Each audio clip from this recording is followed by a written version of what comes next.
What's going on, everybody? It is that time again, the Sooners Illustrated podcast, episode 186 on this Wednesday, June 25th, 2025. Josh Callaway, Collin Kennedy with you on a Wednesday, 66 days from the season opener. It's getting closer, little by little. Media days just a few weeks away. In fact, actually, I think it's 3 weeks from today exactly when OU takes their turn at Big 12 Media Day, or Big 12 Media Days, SEC Media Days in Atlanta. Tom Green and I will be out there in Atlanta for that. So we'll have some time to get into that before we get there, but it's coming up. We're getting closer. A lot of recruiting stuff. It's been a very busy, really month on the recruiting side, but especially the last week or so. Obviously, we had Bowe Bentley get into the boat. On Friday, we had the instant reaction show. We're going to tie up some loose ends there on the whole Bowe Bentley saga. They've picked up 3 new commits since then that we'll get into on the show as well. And then what's next? What are the other names to know? Who are some other names that Collin thinks could be in the boat soon? Decisions that are coming up, all that good stuff. We'll let you know everything you're going to need to know right here, as always, on the Sooners Illustrated podcast. Collin, obviously great vibes in Oklahoma right now. The championship parade for the Thunder was yesterday. Can I get a quick parade review right now? Can I get a parade review from you? Because it's become a hot button topic on social media. I think we need boots on the ground here. How did it go? Everyone out there rightfully ecstatic, but suddenly OKC's parade showing, or some debating lack thereof. I mean, give me the lowdown. How was it out there in the state of Oklahoma? Don't let the haters fool you. It was a massive crowd. They're estimating 700,000 people were there. Okay. That's awesome. The population of Oklahoma City is about 700,000. So obviously much more people than just Oklahoma City come from all across the state, people from outside the state. But it gives you an idea. It was insane. It was like a 2-mile long stretch of just thousands of people, obviously at every step of the way for 2 miles, in Scissortail Park. It had tens and thousands of people. It was insane. It was very hot, but it was a cool thing. And I think a perfect way to cap what was obviously an awesome run for the Thunder. The state of Oklahoma is feeling good right now. You pair that with there was optimism for OU football anyway, but I think in a dumb way, the Thunder are helping even more because it's now let's go, and now it's football's coming up. So the vibes are very good in Oklahoma right now. Very good. If you're a Oklahoma fan / OKC fan, and there are many of those even beyond state lines, you went Bowe Bentley commit, Trace Rudd commit, get a 5-star kicker. I'm obviously trying to have some fun here, but you get you get Bowe Bentley, finals championship, multiple commitments, parade. I mean, it's been a couple of day stretch for a lot of folks out there who are good watching or listening. So congratulations. It has been cool to see everyone have some fun. I know there's a lot going out in the world right now. And I thought that I can't remember if you said this either on our show or on the franchise, brought not only Oklahoma State fans together in state, but man, it brought a lot of people together. So I'm very excited for everybody out there.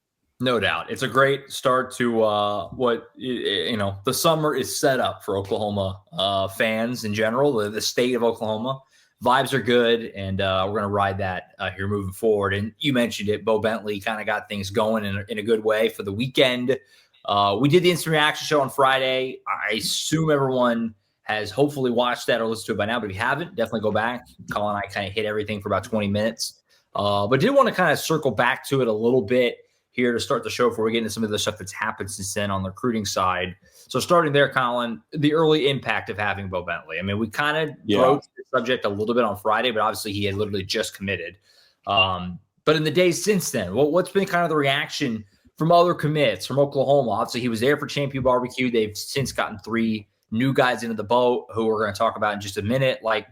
I guess the early kind of ripple effects of the Bowe Bentley pickup, whether it's on the recruiting side, just the program in general. I know you mentioned, kind of the way he fits into the fold down the road and his fit into the offense and the level of player he is, kind of all of it, man. Because, it was such a long saga and there was so much to it that when he finally committed, it was more of an exhale rather than okay, now what does this actually going to mean? What's this actually going to do for Oklahoma in the short term? So what's it kind of been like the days since they finally got Bowe Bentley in there? It's crazy. Like you mentioned, this saga, this dynamic that consumed so many of our lives for months.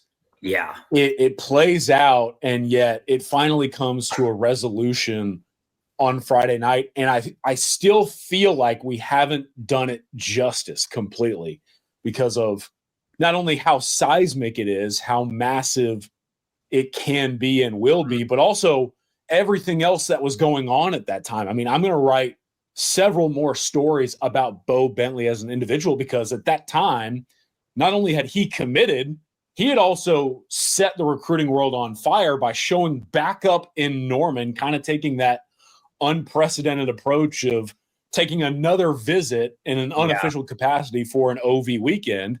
Jaden O'Neal had decommitted a day before that. We had to obviously tackle that subject. And then, oh, by the way, the Champ U barbecue was starting.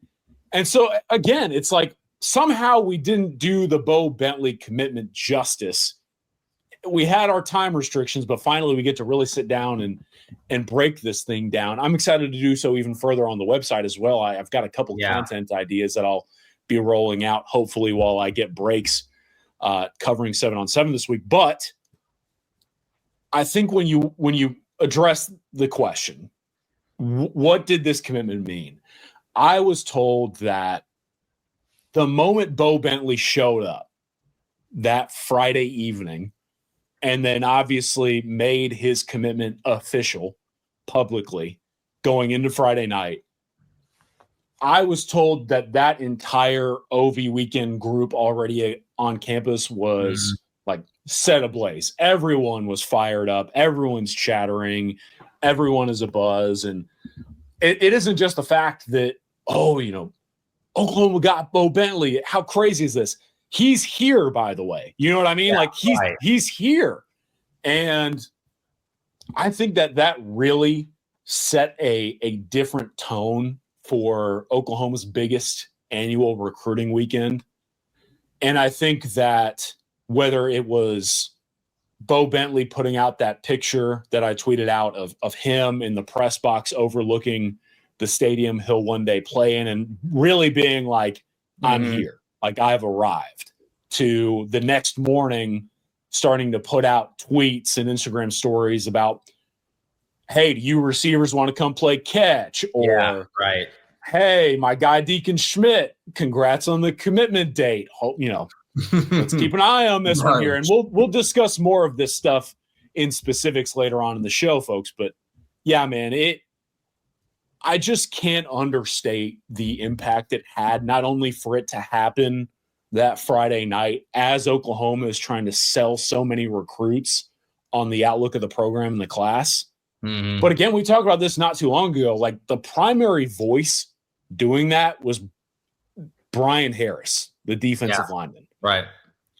That weight is off of his shoulders and so many others on staff, because Bowe Bentley not only finally pledged, he showed up in Norman and said, it's time to go. And I think a lot of folks in attendance that weekend, watching him be OU's newest quarterback commit, certainly got that message. Yeah, it just feels like it really settled things. I mean, we talked about a few times over the course of the saga. It's hard to commit to recruit when guys don't know who their quarterback is. That's the centerpiece. And that's why a lot of the time they get the quarterback as one of the first guys in, real early or whatever.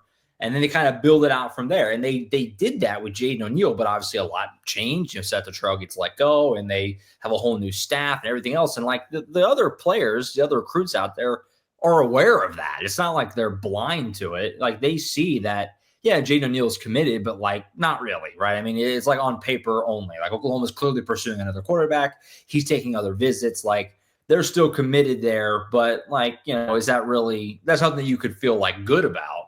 And so it's hard for guys to commit somewhere, especially offensive players, receivers, when they don't know who the quarterback is going to be. So you get Beau in there. And obviously, look, it was Champ U barbecue. It was going to be a huge weekend anyway. If Bowe Bentley had, let's say, still not made a decision, would they have gotten these same players that they have gotten? Who knows, right? I don't know. But it certainly doesn't hurt, right? To have that guy who is the guy that Ben Arbuckle wanted, who plays like John Mateer, has a good relationship with John Mateer, who like loves OU, like it just kind of works all the way around. And it gave you a nice little boost. And I think it gave the fan base a little boost because, again, another thing that we mentioned, it was, I think, hard for fans to get too excited about anything in 2026 until they knew what the quarterback situation was. And so now that you've got that in the boat, it's like, okay, now back to filling out the rest of it. It's like, okay, that's done. That huge issue, scary thing is in the books, and now we can move on to other stuff. So it's been, early indications, and better than me by a wide margin, but early indications just seems like it's like okay, we can now kind of focus on like it just almost a relief, I guess, in a way, so good stuff. I mean, and we talked about it on the instant reaction show. Perfect fit is a guy that you had to get, and they got him. So there you go. Yeah. Bowe Bentley in the boat. I mean, I another thing, obviously, we haven't really addressed who he is as a player, why he's even exploded to this caliber. Mm-hmm. But I'm excited to talk about that. I do want to mention on the back end of kind of like the recruiting chatter, I also think it's relevant to bring up, since we did the instant reaction and Bowe Bentley made that commitment, we got into all that. Jaden O'Neal officially committed to Florida State. Yeah, he good is call. Set to join Kevin Sperry out there in the Seminoles quarterback room. I mean, just wild times in the world of quarterback recruiting at Oklahoma and clearly at Florida State, as these two programs have chosen to intertwine a little bit.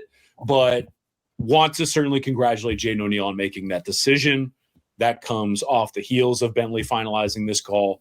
And then I think the other thing that is very important to bring up is LSU opted to make another 2026 quarterback offer out there off the heels of the Elite 11 competition. And I find that incredibly important because if LSU is making moves and exploring other options at the signal caller spot, it at least tells you, hey, LSU thinks Bowe Bentley is going to be pretty much set in his pledge moving forward. Now, certainly the fall, one way or another, can change things for better or worse. But I personally, when I saw LSU send out a new 2026 quarterback offer, saw that and went, okay, that's got to be even more of a relief if you're Oklahoma or Oklahoma's fans. So there's that. And then, like, to talk about Bentley here on the back end, this has kind of been the 24/7 Sports Network's almost like darling quarterback. And I want to give a shout out to my guy, Hudson Standish, national scouting analyst and a great friend of mine. He was the one who found, evaluated, and identified Bowe Bentley as a potential Power 4 quarterback prospect. And at the time, Beau only had, I want to say, 2 offers, maybe. And 24/7 Sports, after watching and diving in and all of this, I mean, Bowe Bentley at that time was showing up on campuses and other schools weren't even aware that he was around their program. Mm-hmm. Right. And our network, a lot is made about the rankings, and I get it. But our network, with Hudson finding him, stamped him early, quickly slapped an 89 high 3, and then put him in the top 247, I want to say not even 2 weeks later. And here we are today because this guy is just, a ridiculous background. He started out his preps career playing running back, wide receiver, defensive back, and kick returner. Actually had a kick return for a touchdown the year before he became the starting quarterback at Salina. Yeah. Racked up over 4,200 total yards of offense with 63 touchdowns as a junior to help Salina win their first state championship in years. He's that riverboat gambler, dual threat style quarterback who just has some level of swagger to him. And that's why not only does he very easily get the player comps of John Mateer to Baker Mayfield, It's why Ben Arbuckle, who certainly prefers that approach at quarterback, zeroed in on this guy and then went, oh, yeah, by the way, he's a huge OU fan. I would love to sit here and talk about him more, every layer to his game that makes him such an impressive quarterback. Also, literally part of the first junior class ever to be invited to an all-American showcase game. The guy is he's so highly thought of for a reason. Yeah. And in every sense of it, like, this guy is the perfect fit for Oklahoma. And that's why I think a lot of people should be thrilled about him as an individual and player. Yeah, no, there's a lot to be excited about. And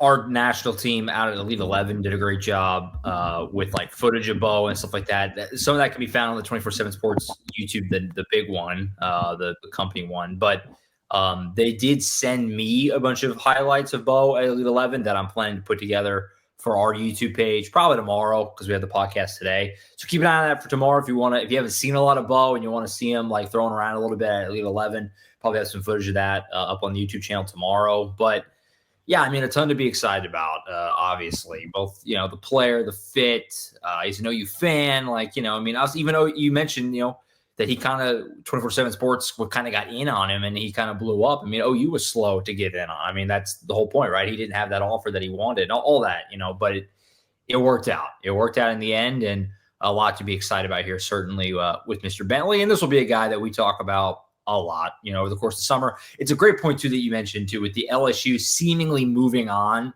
with another offer. Now, like you said, you never know what can happen in the fall. If OU's offense is a disaster again and LSU's awesome, like, could stuff change? I mean, theoretically, right? I mean, anything could change. But, it makes you feel a little good about it if LSU is moving to other targets and not still, like, prying, that makes you feel a little better about it, too. So, a big deal. And again, Instant Reaction Show is still there from Friday, not going anywhere on the YouTube channel, the podcast feed, where we kind of broke it all down, at least in the immediate reaction afterward. And we'll see where they go from here. But we talk about the recruiting impact. They got 3 new guys into the boat since that Instant Reaction Show that we had on Friday. Let's go through those one at a time here. We'll start with Bowe Jandreau, who, of course, twin brother of Nico Jandreau, who was previously committed to Oklahoma. We talked about it with Beau. There was some thought, like, Texas in the mix. Like, could they split these twin brothers up? No, they did not. Beau committed to Oklahoma. He's a 3-star linebacker from us, from Chandler, Arizona. We talked about it with Nico, and I imagine a lot of the same things kind of apply. Just Brent Venables player, hard nose, all that kind of stuff. Yeah. Collin, you know the guy much better than me. What does he bring to the table? How did Oklahoma get this done? Obviously, the Nico angle certainly helps, and those brothers getting to play together. But just kind of paint the picture on Bowe Jandreau, and I guess kind of what they kind of envision his kind of role being, I guess, at Oklahoma down the road, whenever we get there. Look, hard-nosed inside linebacker who I think brings a pretty established floor to the table. We could go on and on about the traits and the mentality, how he's kind of, like you mentioned, a Brent Venables guy.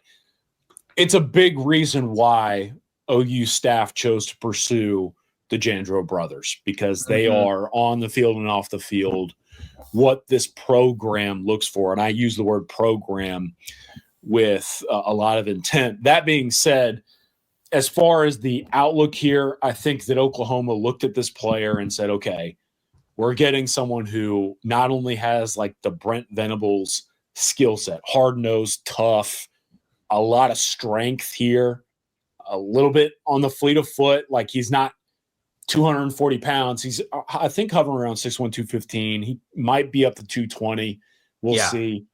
But he's someone who can definitely get you some snaps at Will or Mike Backer. And obviously, Brent and that defensive staff, they prefer guys who can do some different stuff, especially kind of at that second level of the defense.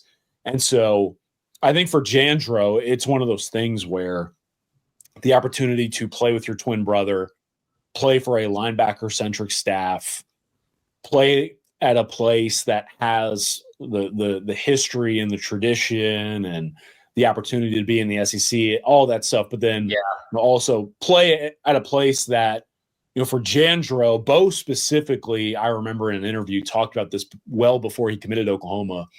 He was one who highlighted the fact that he wanted to go play at a place where Christianity was not only talked about, but emphasized.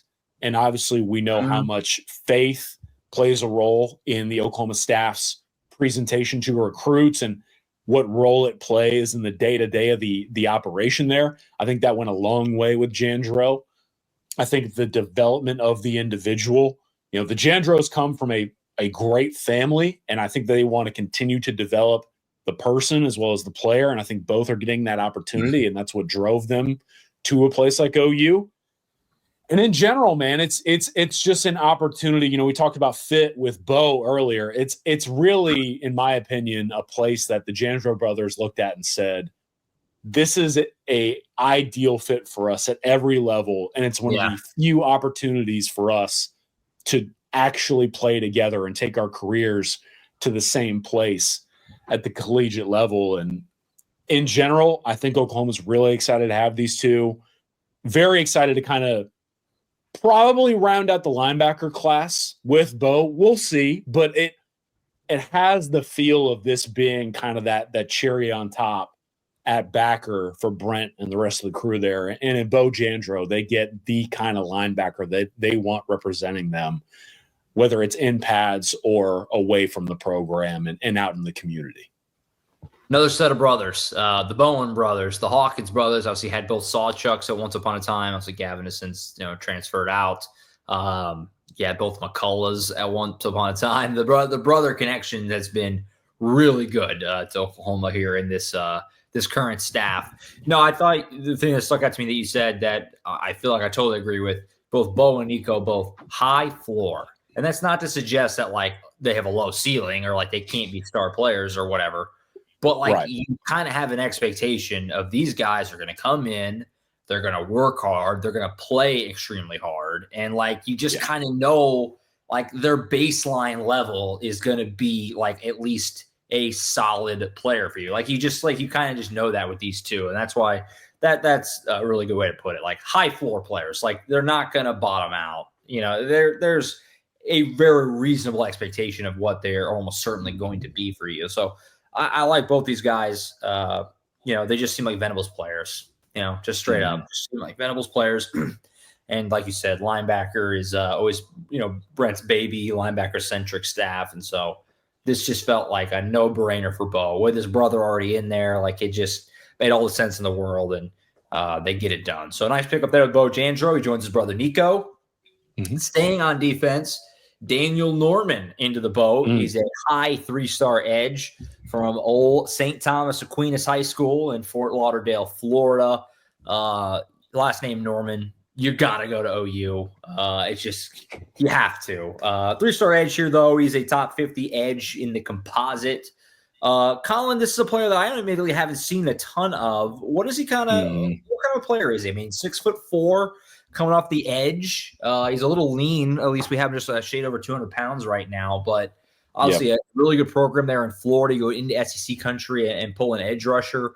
What kind of a player is this with Daniel Norman for Miguel Chavis? Who, again, Miguel Chavis, I kind of said this back when we were talking about who they get in the running back side recently that I'm blanking on. Or they're having just Evan Walker. Walker, yeah. I'm not just too much sports going on. I mentioned this with Walker, talking about DeMarco Murray, how that's a spot they've recruited really well. You kind of just trust the eval, and Walker's a 4-star prospect. Same kind of thing here. Like Miguel Chavis has recruited really well. So if he's identifying Norman, I'm kind of already in right there. But for you, what's what are the things to know about Daniel Norman? I thought going into this weekend, specifically in relation to what you're talking about, this was really like, okay, who is going to win the race to the available edge rusher spot right now? Because you had Daniel Norman coming in, you had DeAnthony Lafayette coming in. They obviously have Matthew Nelson already committed, and Jake Kroll was in town as well, and that guy has a spot. You know what I mean? They're reserving the Jake Kroll spot. high end. Yeah, right. Into the next few months. And so with Norman, it was one of those where we haven't talked about this guy a ton because it's been interesting as Oklahoma has kind of recruited edge rushers out in the Southeast with guys like Lafayette and Norman, but then also kind of letting the board play out as Jake Kroll remains the highest of priorities. And I think in the specific situation for Norman, this is someone who Miami was involved. I know there was a crystal ball pick in. That being said, I was led to believe that Miami hadn't been necessarily pushing the pedal all that much in that process, which then opened the door for Colorado and I want to say it was UCLA that also got in the mix here during OV season. But if Miami is taking a little bit of a step back, Colorado and UCLA are hovering, and they both got Norman on campus for an official visit. You're looking at that if you're Oklahoma going, well, why can't we lock this guy down? Why can't we be the pick in the end, especially going in when Oklahoma actually got the last official visit, and it truly ends up being the last one he will take. And it's not hard to see why Oklahoma saw an opportunity. I've said this before, but recruiting oftentimes is looking for a situation you can capitalize on. And not only did the recruiting situation look the way that it did, as I'm describing, Daniel Norman out of St. Thomas Aquinas, one of the most storied high school football programs in all of America. I mean, if I can't remember exactly the statistic, if they haven't produced the most NFL players on average, they're somewhere towards the top. Right. And Nick Benito is one of them. You know, he is he's someone who, you know, Norman showed up, he took his official visit, and he, in the jersey pictures, wore the number 11 jersey. Mm-hmm. Right. And I think that was a tip of the cap to a fellow St. Thomas Aquinas product. And now I think with Norman headed to Oklahoma himself, some similarities to Benito and certainly some differences. The similarities here being there's a very high ceiling. There's a lot of developmental upside as you pack on the weight and the strength. And at the very least, whether it was Benito or now Norman, the first thing I thought of when I looked at him was you're at least getting a DPR demon, which for those of you out there not familiar, DPR, designated pass rusher monster. I mean, this guy has the burst. He can close space very quickly. He's more true speed rusher right now, but I think that's okay with the current status of his game. He can kind of overwhelm high school offensive tackles. And as he develops, he'll be someone who collegiate level offensive tackles will just not want to face, especially on third down when he can pin his ears back. And you're getting someone who, with not only like the pass rush speed, but the pursuit speed, he can close quickly. He can get after the quarterback. He can pursue the ball carrier. He's kind of just off the snap, if we know it's a passing down, running around with his hair on fire. And that's awesome, especially if you are going back to the beginning of this conversation, someone like Miguel Chavis, who is going to be able to take the 6'4" frame, the 200+ pound frame, the longer arms, the raw skills, and some of the natural elements. You're going to be able to coach that up and actually instill some technique in there. I think this is another edge rusher who has a lot of stuff that you can't teach and has the ability to be taught to further develop his game over the next few years. And because of some of the stuff that he presents, is he a complete edge rusher right now? No. Will he potentially be one because of what he brings to the table and what Oklahoma can do with him? Absolutely. And that's what you're looking for, especially at these premium positions like defensive end edge. So really quality get. I also have to bring it up to tip of the cap to Chavis and Todd Bates and these guys going into the Southeast and pulling an edge rusher from St. Thomas Aquinas. No doubt. That shouldn't be as easy as they made it look. And they turned this one in a hurry. He commits very shortly after his OV, and now Oklahoma claims another talented edge rusher in the class. Yeah, a lot of upside here. Feels like kind of the theme for Norman. Just like when you look at his length, you mentioned the burst. That's an exciting word to hear, obviously, for an edge rusher. Really good program. Like, not that you're expecting him to be Nick Benito, but like that's not a bad guy to be like, shooting for by any means. So, yeah. A lot to kind of be excited about, I think, with Norman. Like I said, you go into SEC country and pull him from in Florida, from one of the premier programs, not just in Florida, but in the country. Like it some things that are very exciting, I think, here with Daniel Norman. So nice pickup. I like, him and Nelson both, like if they both kind of reach like their higher end of like their potential, if you will, like that is quite an edge rusher potential haul here. And we'll see what else happens. Obviously, like you mentioned, Jay Kroll is the big name that's floating around out there, and we'll see about that. But obviously you hit that, now you're really, hit the jackpot here with your edge class. But two big names with Nelson and now Norman. So exciting things there for Miguel Chavis. Again, that's a position that they've recruited really well. So until proven otherwise, I'm going to assume that they found another good player, right, at the edge rusher spot. One other one that I do want to make sure we get in, can't overlook it, man, kicker. Trace Rudd. Now, we don't really rate kickers at 24/7 Sports. He is a 5-star from Cole's Kicking Academy, who do rate kickers. Obviously, that's what they do, kickers and punters. So Trace Rudd's in the boat.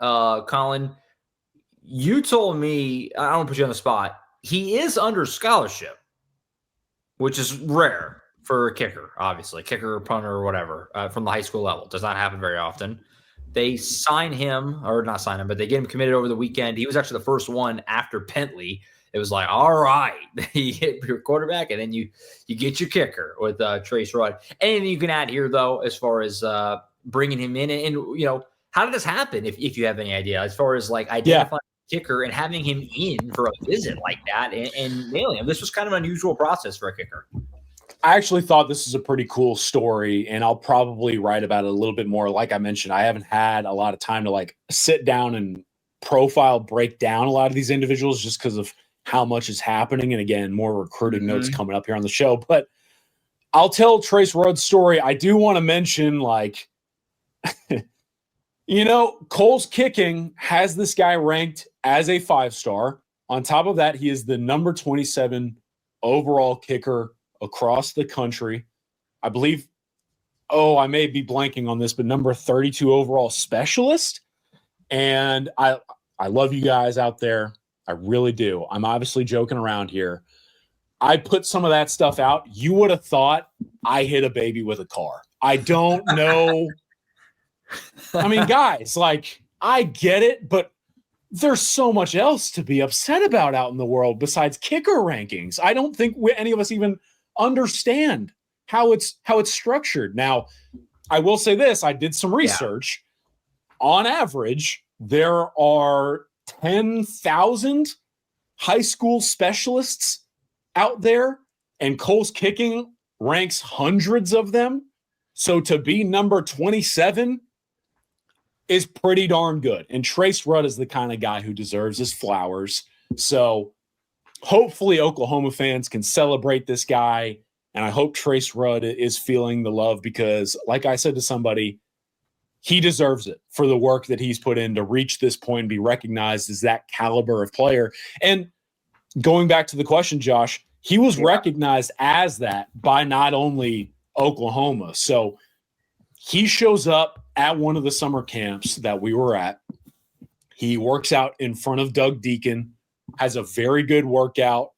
And after that, Doug Deacon, Brent Venables, they meet with him, Jim Nagy, and they officially extend a scholarship offer to him after being in Norman. And obviously it's one thing to get an offer, especially as a specialist in today's era of college football, but also to have that go down in person and be part of that experience. I think that really left a mark. And that wasn't his only opportunity, Josh. He got a scholarship opportunity as well from Texas Tech. Right. The Red Raiders are, as we know, a serious threat out there in the player acquisition sphere. And so Oklahoma books this official visit with Trace Rudd. Going in, I think a lot of us felt like, okay, if OU's bringing him in for the Champ U barbecue weekend, they're going to make sure he does not leave uncommitted. Right. And that certainly was the case here as he announces his pledge on Saturday as the barbecue is still ongoing. It's a heck of a get. I loved, too, some of the responses for everyone out there that suddenly had to take about kicker rankings. There were people and Oklahoma fans out there who had really good takes about this, something I hadn't really thought about. It's like, man, especially now with as much player movement and uncertainty, and I would say like lack of loyalty and how hard it is to scout, getting a kicker locked down, someone you really believe has that long-term outlook to get you 3 points guaranteed, like that's a big deal. And especially at a place like Oklahoma where, Doug Deacon has come in and done some really good things kicker-wise, but we're also going into the season currently. We have to acknowledge the fact that, yet again, kicker feels a little uncertain. You don't want that if you're a high-level program, especially when you're competing in the SEC and every point matters. Yeah, for sure. So to go out and get a guy that Nagy, Venables, and Deacon felt was a scholarship-worthy guy, it's another really quality get, and one that I think some fans out there share the sentiment. It's a subtly huge swing, especially when you're talking about a kicker who was this highly praised. Yeah, I mean, simply put, if Oklahoma and Jim Nagy are deciding they want to allocate some resources to him, I'm assuming they believe he's a pretty good kicker, right? I mean, that's an obvious statement, I feel like. And, yeah, I would not for a moment sweat the rankings. First off, number 27 overall kicker is not bad. Let's start there. Out of thousands, hundreds of thousands. There are a lot of kickers. And second of all, while I say that, the other side of that is how impossible is it to rank kickers? I mean, if they're making their kicks, what else is there to identify? If he's got like a decent leg. So let's not. I saw that obviously because I was tagged in your tweet, so I saw most of them. There was a bit of a, I don't want to say a meltdown, that'd be a little extreme, but a little bit of it was an overreaction. Let's relax a little bit with the kicker. Let's give the guy his day, man. Like that was a big deal. And just I'm sitting there going like, the hell is going on right now? Like, did you know that we can all see this? Anyway, like I'm fired up for Trace. Congratulations to him. I hope that experience was everything.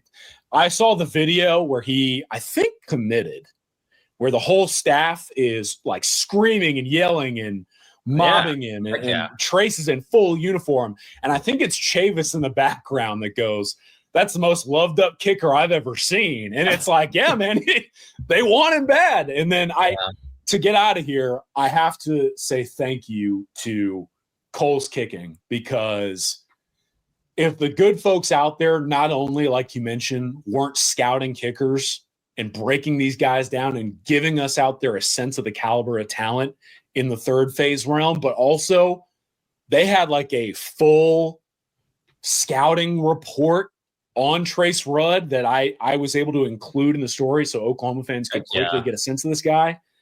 If that's not there, I don't know what I'm doing. Like that 450 word count minimum is going to be tough to reach, especially if I have to sit down and watch kicker tape, which I would have been fighting.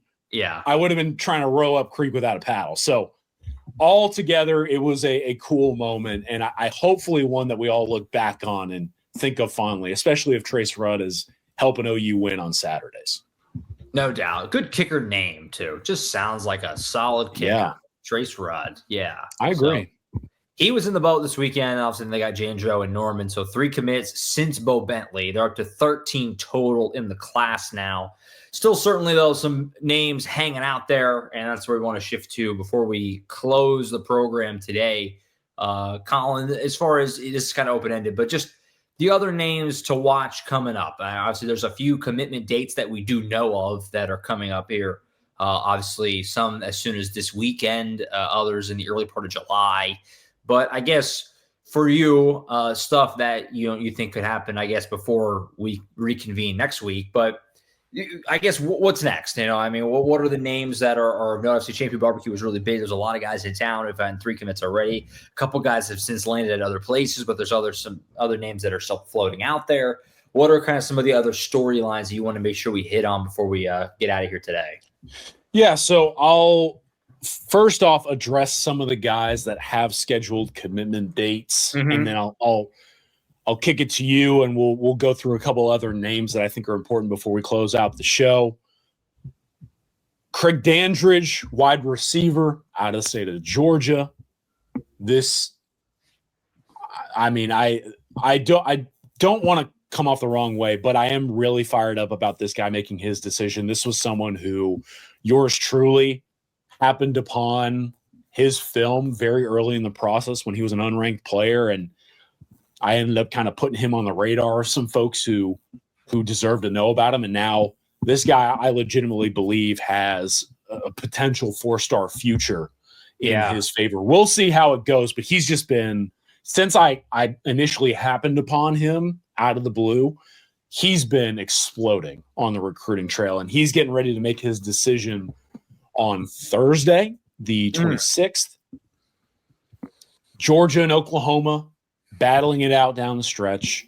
Georgia has been the longtime favorite since they got in the mix for obvious reasons. Oklahoma made things very interesting, and I know that Emmett Jones has been high on this player for a long time. Again, I've been high on this player for a long time, so I think Emmett Jones and I are of similar mind here.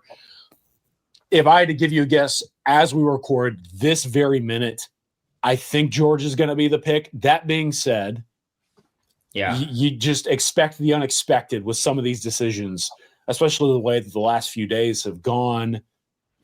Bowe Bentley specifically was someone who targeted Craig and talked to him and got to know him a little bit. I think that those two built a relationship over the weekend that does shape that potential decision. Emmett Jones and Craig they're very close. They're tight. And Craig sings the praises of Emmett. And he hasn't been around Oklahoma a ton, but Emmett Jones was huge in getting a guy out in Georgia to really look into Oklahoma. And something we haven't talked about again, like Emmett Jones' ability to go into the state of Georgia and a few of the other Southeast states.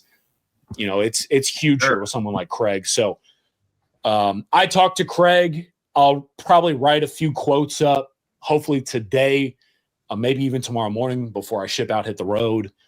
Like I said, Georgia's long been considered the favorite, and understandably so as we get closer to the decision day, but Oklahoma is going to try and swing that one in their favor.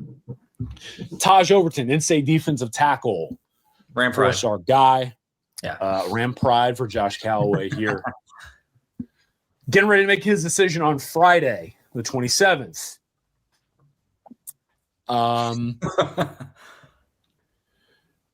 There's just a lot. There's a lot and a little. It's almost like there's a lot and nothing. And so this one's been a lot to follow behind the scenes. There's been a lot of stuff that I've wanted to sit down and do, and yet I do not have the time to because I have to make another phone call about Taj Overton. Oklahoma State stock up, maybe. Could Ole Miss pop up out of the blue? There's a lot going on here, folks. I'll probably have more for our subscribers here. I think it comes down to how involved, how much each program really wants to push down the stretch. And we're recording here on this Wednesday afternoon. There's a lot of time until Friday. So some stuff going on there. And then I'll circle back. I believe Braden Presley is going to make his decision in early July. I'll probably talk about him a little bit more. I know a couple other guys have scheduled commitment dates in the state or in July, along with Presley. Sure. Zach Turner is one. Jordan Clay. I think there's another one that I'm missing off the top of my head. But to close the commit date section out here, Josh Deacon Schmidt, offensive lineman. I'm going to write up a report or a little bit of an intel update probably on him today, and then maybe follow up before he makes his decision on Saturday, June 28th. I would assume around that time I'm getting back on the road. We'll probably have a pretty firm grasp on what's going on down the stretch here. But as we sit here today, I think Oklahoma's in a really good spot. Bowe Bentley's going after Deacon. He's reaching out. I think at one point Alabama was a serious threat. Now I think the way that things are breaking for the Crimson Tide, they're stepping back. Colorado, though, man, like Colorado. This will be something that I include in my notes package, but Colorado's emphasizing to Deacon the opportunity to stay home, stay in state, compete at the program that he has been around for years. His trainer out in the state of Colorado is a big Colorado guy. If I remember correctly, played at Colorado, played offensive line at Colorado. And he's considered one of the top offensive line trainers like out there in America. And so his input is important, but I also mentioned, I believe in the past that he's someone who this trainer also sings the praises of Bill Bedenbaugh. So I kind of think that is a Oklahoma-Colorado battle down the stretch. Again, as we sit here on this Wednesday, I kind of like where Oklahoma is. You can never be too sure in today's day and age, but I think the Sooners are going to be fighting to get this one done with the offensive linemen. Yeah, all very interesting in their own way. Like you said, Dandridge is, they have other receivers. So, if they don't go that way, you're not necessarily freaking out. The other two, Overton, is a guy we've talked about a bunch of times, in-state premier defensive line talent. Not guy, that's not something you typically want to let slip away.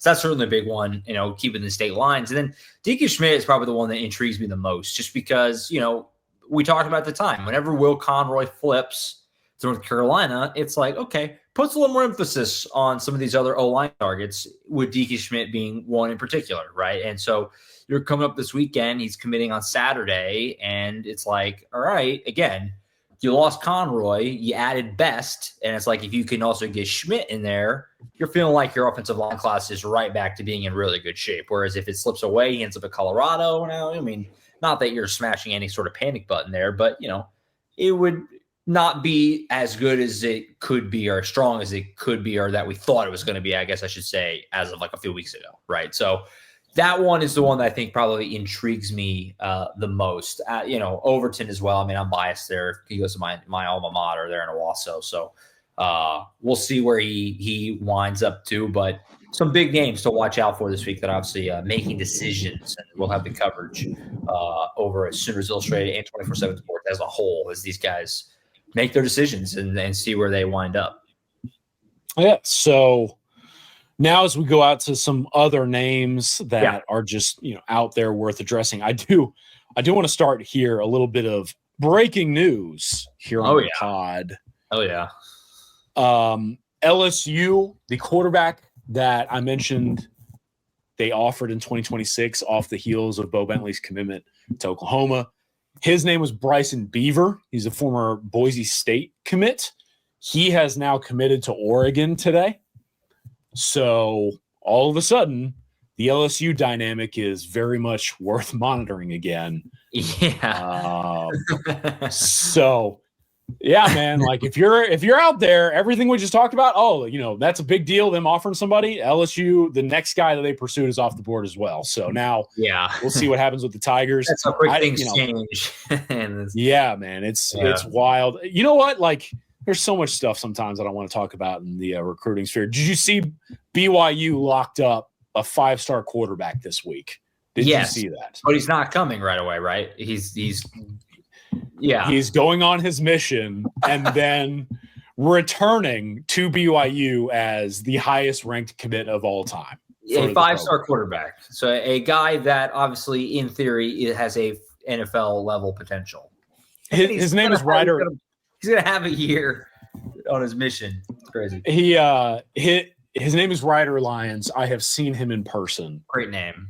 Many of us have joked that he is the Mormon with the most swag we have ever seen. I can't. The guy's a different breed, and like these quarterbacks, man, what a world of recruiting. BYU locking up. I mean, he's the number 13 player in the country for us. Like he's that guy. Yeah, it's unbelievable. Anyway, for Oklahoma, so let's start here. Let's kind of trickle down through what we've been talking about with Bowe Bentley committing. He obviously went after a lot of the receivers. I think there's a lot going on the receiver front. Mm-hmm. I think it was a big deal for Oklahoma to get Daniel Odom, the 4-star wide receiver commit, to be around Beau and to buy into Bowe Bentley as his new quarterback, especially because of the obvious. Jaden O'Neal was a childhood friend and the guy that he trusted to throw to him in Norman. Right. I actually think that went a very long way. I think getting Odom back around Emmett was a big deal. And now, I mean, I noted it in my Saturday night notes that I had already been hearing within pretty much the first full day of the OV weekend that there was a lot of folks out there going, Odom might stick in the class. And now it really sounds like, honestly, yeah. And it sounds like that's potentially going to be the situation. They had Jordan Clay in town. Jordan Clay is pretty much between Oklahoma and Baylor down the stretch. I think that's another guy who, depending on the way things go the next few months, I think he's wanting to make a decision in July, and it's going to be tough to go out and beat Baylor just because of the way that the Bears have treated that recruitment for so long. But Oklahoma, especially with Bowe Bentley in their favor, got around him. Some of those receivers, man, were in town, and whether it was Dandridge, but also guys like Clay and Odom, I think that was a big deal. I know Zach Turner will be asked. I put in a crystal ball in favor of Miami. I might write something up to this degree, but I had gathered intel, and my friend Gabby Arrudia at Inside the U, we put together enough stuff to go ahead and make the prediction in favor of Miami. You never know. Things could change. He's making a decision in mid-July. Right. We'll see how it goes. It was kind of clear to me the way things were going in different phases that Miami kind of came out of the weekend still the front runner, but Oklahoma doing some really good stuff there with the wide receivers, especially with obviously Bowe Bentley waking up the next morning as an Oklahoma commit and basically saying, hey, which one of you receivers is going to come play with me in Norman? And Bowe Bentley doing some work with the other uncommitted targets at that position. Absolutely. Anything else? I will go. Add there. No, you're good. I always try to make sure I break it up so I'm not just rambling here. I realize I have nothing to add. Let me throw back. No, man, it's good. I didn't want people to think, oh, he's just talking and not letting Josh have a say. But it's also just the recruiting space, man. There's so much going on. Let's go ahead and talk Jake Kroll. You let me know if you want to say something after this. Sure. Like Jake Kroll is going to be the most discussed recruit coming out of that weekend, right? Outside of Bowe Bentley. Yeah, right. This was the highest ranked player in attendance for Oklahoma on the weekend. And going in, I thought that Florida had done a lot to hammer home with him that not only could he play at his childhood dream school, but that it would make sense. The Gators talked a lot of X's and O's with Jake. They talked program outlook with Jake, pretty much saying, hey, we know that you grew up loving Florida, but now here's everything we've got going on and what we think the future looks like so that your future makes sense in Gainesville. Right. And I think that conversation not only mattered, it also helped the Gators surge towards the top. But it's also those similar conversations, everything I just mentioned from X's and O's to Outlook and all that stuff, I think into this past weekend help Oklahoma then climb right back up there and challenge the Gators for top position in this recruitment. I do think it's interesting. Texas, the edge board for the Longhorns, they did have Kroll on an OV, if not the weekend before he was in Norman, then shortly before that. Texas, their edge board is falling weirdly, so I don't know if the Longhorns will then try to circle back around.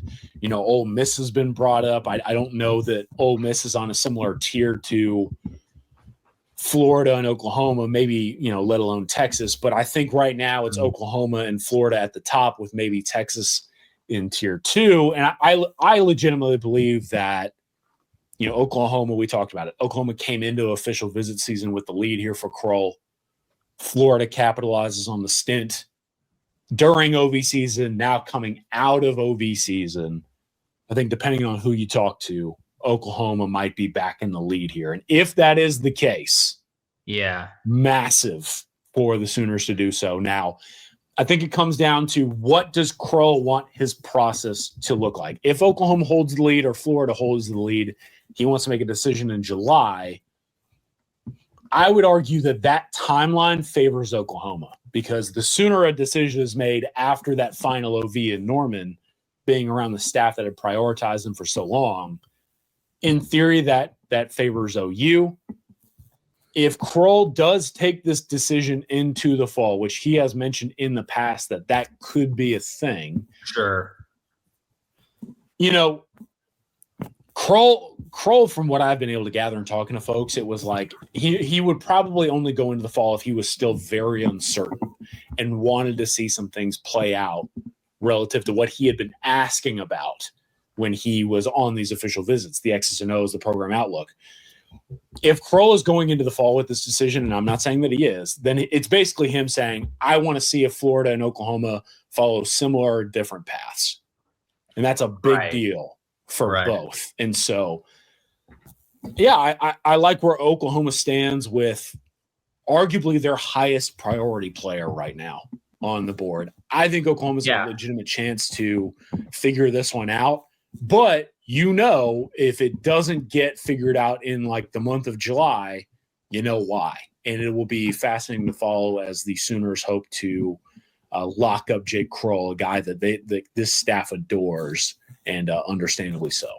Yeah, no, you read my mind right there when you said it. Highest priority. I mean, it feels like now that Bentley is done, right? And he's in. It's like, okay, you're kind of all in on this guy now. Because we talked about earlier with Norman, Norman and Nelson, like that's a really nice edge class you have kind of forming here. But Jake Kroll, I assume most fans, anyone tuned in, watching this show, this recruiting show, I'm sure is aware. But like this guy is high end, like an elite prospect. Yeah. I mean, this is a guy who's a top 5 edge in the composite, number 31 overall player in the composite. So like anywhere you look, he's like a top 50-ish, 60-ish at the low end player in the entire class, regardless of position. So if you can add him to the couple of edges you've already added, plus some of these other defensive players that you put in, and I mean, you're really liking where you kind of stand. So this guy, again, you said it. I mean, with Bentley in, priority number 1 really right now when it comes to recruiting, it feels like is probably this guy. So, big name there and one that we'll continue to kind of watch and keep an eye on. He's one that we've mentioned a few times, on the show last, however long, couple months or whatever, but he's a big one. And again, it feels like now that maybe we haven't, or at least I personally haven't given him as much of the attention because there's so much emphasis on the quarterbacks, but now that's kind of handled, it's like, okay, you have an elite edge rusher that you feel like you're in good position for. If they can close, that's big time for sure. Yes. And I'm hesitating here because I want to go about this the right way. I'm always very hesitant to talk numbers and whatever else, but sure. In theory, and again, I'm not going to pretend to know exacts because I don't want to be asking numbers or whatever else out of respect to everyone involved. In theory, though, if you're Oklahoma and you're taking Matthew Nelson and Daniel Norman. Two guys at edge with a lot of long-term developmental upside and talent, but again, theoretically, not costing you as much as, let's say, a KJ Ford, who was the other edge guy that for a long time was seen as Oklahoma's other top target alongside Kroll. Yeah. Again, in theory, if you're taking Norman and Nelson, guys like that, instead of like a Ford who was at Ohio State, I want to say the same weekend, that should free up more money to use towards the pursuit of Kroll. Again, total speculation on my part, an educated guess, if you will. But like that's the nature of the business these days, right? Salary cap, rev share, roster management. That's why guys like Jim Nagy are here at Oklahoma. And I think that's another thing to think about when you're talking about Kroll. Now, I will say Florida, they don't have like another top tier defensive lineman in the class right now. Jarrell McCoy's in there. So like theoretically, again, both schools involved have money to spend on Kroll. And maybe that also kind of plays a role either in getting this decision figured out or having it play out further. You know what I mean? With how much is at stake there. So we've run long just because there's a lot to talk about. So the last guy I will talk about is Jacob Eberhardt, the athlete out of St. Louis, Missouri. Man, 6'3", 200-pounder who was the only safety that Brandon Hall had to worry about. And how many times, Josh, have we talked about Brandon Hall and who he is as a recruiter? Like, if there's one uncommitted safety on campus, Brandon Hall's getting ready to do some work. Sure. And I think that was kind of the case here for Jacob Eberhardt. He's kind of had a Midwest flavor recruitment all the way. Illinois, Mizzou, Nebraska, and then Oklahoma. I think that Oklahoma really covered some ground here. And now I think Oklahoma is feeling good about its standing with him. Illinois has a case. Obviously, Missouri is going to have an argument whenever it wants, having a potential opportunity to keep him around. You know, like some heavy Midwestern programs. We don't talk about the heavy hitters a lot in the Midwest, but those are a few. And I think Oklahoma feels like it now has Jacob thinking about why he could do a lot of really good things at Oklahoma. And again, I mean, this is the kind of guy who I think makes a lot of sense for someone like Brandon Hall. For sure. Composite 4-star athlete, top 5 player, Missouri, 6'3", 200 pounds. Yeah. That's one that you like. You kind of start to survey around a little bit. And like you said, Brandon Hall has been as good of a recruiter, if not the best recruiter on this staff, you know, in this regime. I mean, he has obviously brought in high-end talent year after year after year. So you feel good about his chance to land just about anybody. And he's one that I think maybe, you know, OU fans will get a little more acquainted with potentially here in the near future, for sure. He's a fun one to keep an eye on with Eberhardt. So he's an athlete in high school. Does he play? Is he like a wide receiver? Do you know? Yeah, he's a two-way snaps guy. Yeah. You know, some have been recruiting him as a receiver. Some have recruited him as a linebacker. And some have recruited him as a safety. Oklahoma obviously falls under the safety umbrella. But again, testament to this guy, he's someone who has been not only playing several different positions at the high school level, he's been recruited to several different positions at the collegiate level. And if I remember correctly, his head coach is none other than Jeremy Maclin, former longtime NFL wide receiver. So he's learned a thing or two. Missouri even more upset. Yeah, Missouri is going to be. Yeah, they're going to be unhappy if they can't find a way on this one.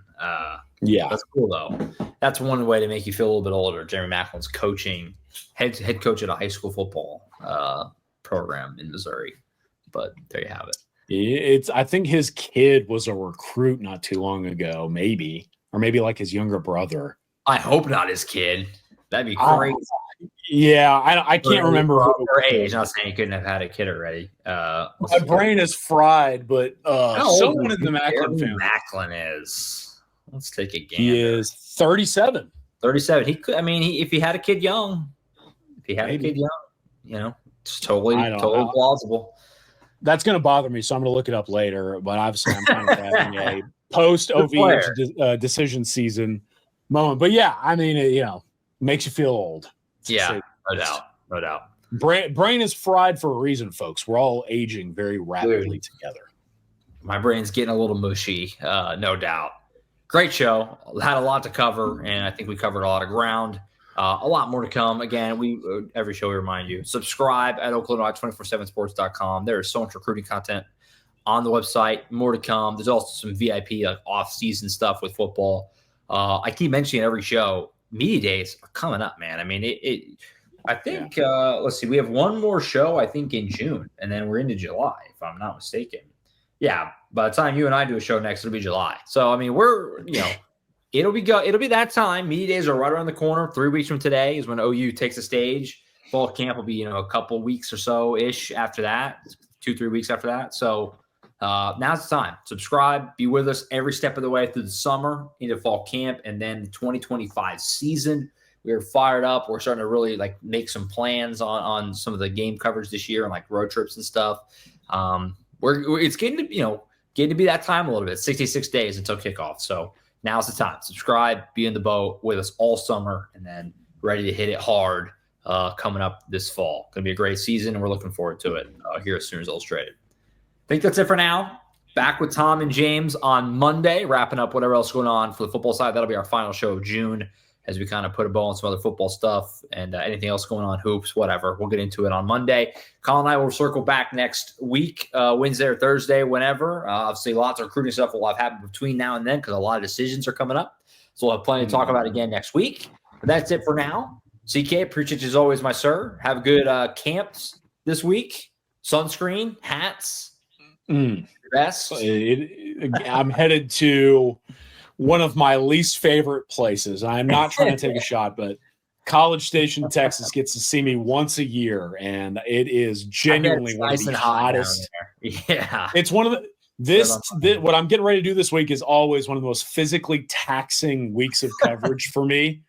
And it's going to be a brute this year. So I am not looking forward to it. We will see if I make it to next Thursday's show. Sunscreen, water, a hat. Maybe even got to go with the long sleeve shirt where it's sleeves actually are better than short sleeves. You see this? I went brand new bamboo shirts, SPF 50 bamboo. Oh, okay. So that the dry fit stuff's not sticking to me.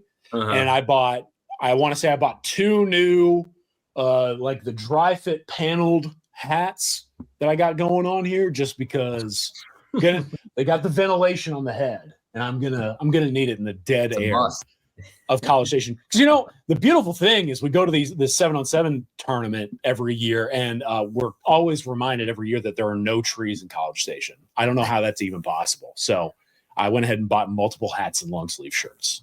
Wise move. That was the one saving grace with the parade here yesterday. Was there's a lot of trees along the route, so everyone was congregating under the trees, just trying to find any shade you can. It's that time of year, man. Sunscreen up.